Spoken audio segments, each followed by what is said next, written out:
آقا کریم نے صفوں کو سیدھا کرنے کی تلقین کرتے ہوئے کہا کہ مت سمجھنا کہ میں صرف آگے دیکھ رہا ہوں، میں آگے بھی دیکھ رہا ہوں، میں پیچھے بھی دیکھ رہا ہوں، تمہارے رکوعوں کو بھی دیکھ رہا ہوں اور دلوں میں پیدا ہونے والے خشوعوں کو بھی دیکھ رہا ہوں۔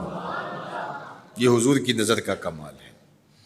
اور حضرت عبداللہ ابن عباس رضی اللہ تعالیٰ عنہ فرماتے ہیں کان رسول اللہ صلی اللہ علیہ وآلہ وسلم یرا فی اللیل فی الظلمہ کما یرا فی النہار فی الضوء۔ حضور رات کی تاریکی میں یوں دیکھتے تھے جس طرح دن کے اجالے میں دیکھتے تھے۔ میں نہیں دیکھ سکتا، یہ دیکھو یہ روشنیاں ہیں، یہ لائٹیں لگی ہوئی ہیں اور میں یہاں سے دیکھ رہا ہوں، اگر یہ چراغاں ختم ہو جائے، یہ روشنیاں بجھ جائیں تو وہ دور چیزیں لکھی ہوئی ہیں وہ تو دکھائی نہیں دے گی، یہ کتاب میری جھولی میں بھی ہوگی میں پھر بھی نہیں دیکھ سکوں گا، اس لیے کہ میری آنکھیں نور ہیں، لیکن یہ اتنی دیر تک نہیں دے سکتی جب تک یہ خارج کی روشنی بھی موجود نہ ہو۔ لیکن حضور سراپا نور ہیں، حضور ظلمت میں بھی دیکھتے تھے، روشنی میں بھی دیکھتے تھے۔ چونکہ میری آنکھیں ان روشنیوں کی محتاج ہیں، کائنات کی ساری روشنیاں شمس و قمر بھی میرے حضور کے محتاج ہیں، اس لیے حضور علیہ الصلوۃ والسلام شمس و قمر کی روشنی کے محتاج نہیں تھے۔ حضور کی مبارک آنکھیں جو ہیں وہ اندھیرے میں بھی دیکھتی تھیں اور حضور کی آنکھیں روشنی میں بھی دیکھتی تھیں۔ آقا کریم علیہ السلام نے ایک موقع پہ ارشاد فرمایا وَإِنَّ مَوْعَدَكُمُ الْحَوْضُ وَإِنِّي لَأَنظُرُ إِلَيْهِ مِن مَقَامِي هَٰذَا، بخاری مسلم باقی کتب حدیث میں موجود ہے۔ فرمایا کہ تمہارا جو حوض کوثر پر وعدہ ہے جہاں میں تمہیں جام بھر بھر کے دوں گا، فرمایا میں یہاں کھڑا ہوں اور یہاں کھڑے ہو کے اس کو دیکھ رہا ہوں۔ حضور یہاں کھڑے ہیں اور وہاں دیکھ رہے ہیں۔ ایک دن حضور صلاۃ الاستسقاء پڑھا رہے تھے، جب بارش نہ ہو رہی ہو تو اس کی جو نماز پڑھائی جاتی ہے اللہ کے حضور دعا کرنے کے لیے تو اس کو صلاۃ الاستسقاء کہا جاتا ہے۔ ام المومنین سیدہ عائشہ رضی اللہ تعالیٰ عنہا سے مروی ہے۔ تو نماز پڑھاتے پڑھاتے حضور نے ہاتھ آگے کیا پھر پیچھے کھینچ لیا، تو عمومی طور پہ ایسا نہیں ہوتا۔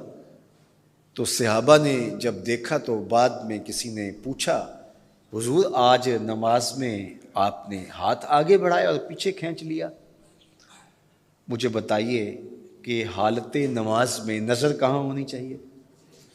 جائے سجدہ پہ ہونی چاہیے نا، لیکن صحابہ حضور کو دیکھ رہے ہیں۔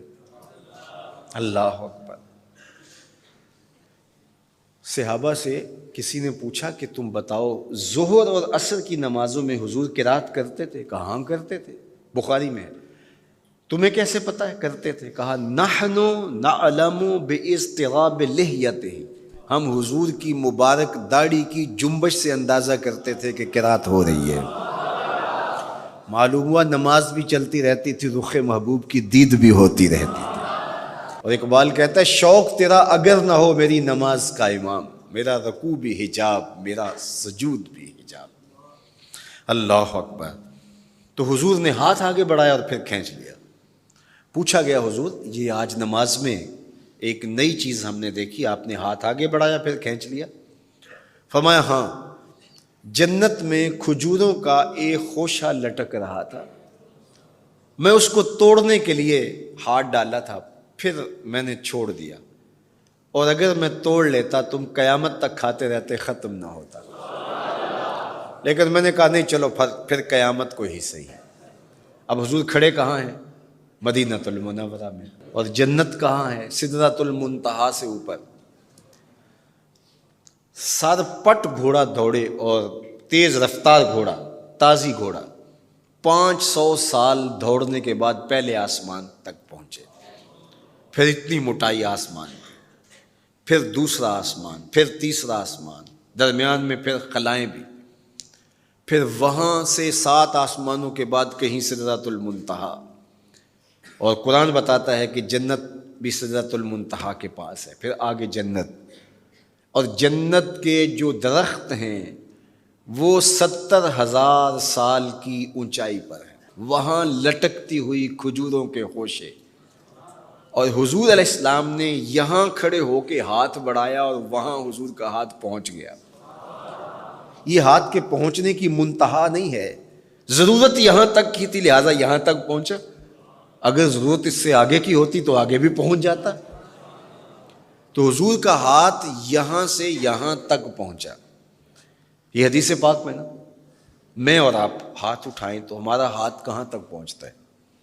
5 فٹ قد ہے تو 3 فٹ اوپر ہاتھ پہنچ جائے گا، تو ہمارا ہاتھ 8 فٹ تک پہنچے گا، زمین سے 8 فٹ تک. چلو کسی کا 9 فٹ تک پہنچے گا، کوئی چھلانگ لگا کے اچھل کے اوپر لے جائے گا تو 10 فٹ تک پہنچ جائے گا. البتہ ہماری نظر بہت تیز ہے. ہماری نظر پہلے آسمان کے ٹمٹماتے ہوئے ستارے دیکھتی، دوسرے آسمان کے ستارے بھی دکھائی دیتے ہیں، تیسرے آسمان کے ستارے، چاند سورج ہمیں دکھائی دیتا ہے. ہمارا ہاتھ 3 فٹ تک یا 10 فٹ تک پہنچتا ہے، نظر تیسرے آسمان تک پہنچتی ہے. اور جس کا ہاتھ جنت تک پہنچتا ہے اس کی نگاہ کہاں تک پہنچتی ہوگی، اس کی نظر کا کمال کیا ہوگا.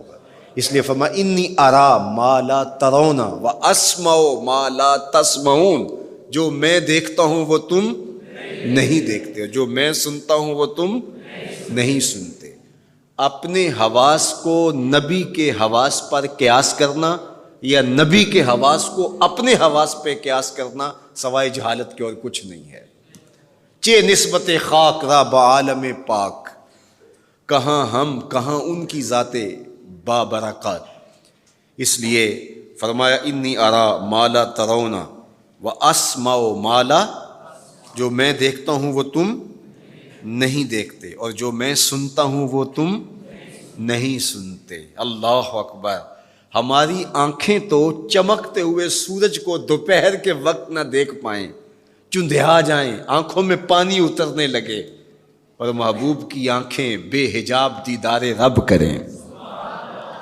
اور قرآن کہے ما زاغ البصر وما، آنکھ چندھیائی بھی نہیں اور حد ادب سے تجاوز بھی نہیں کیا.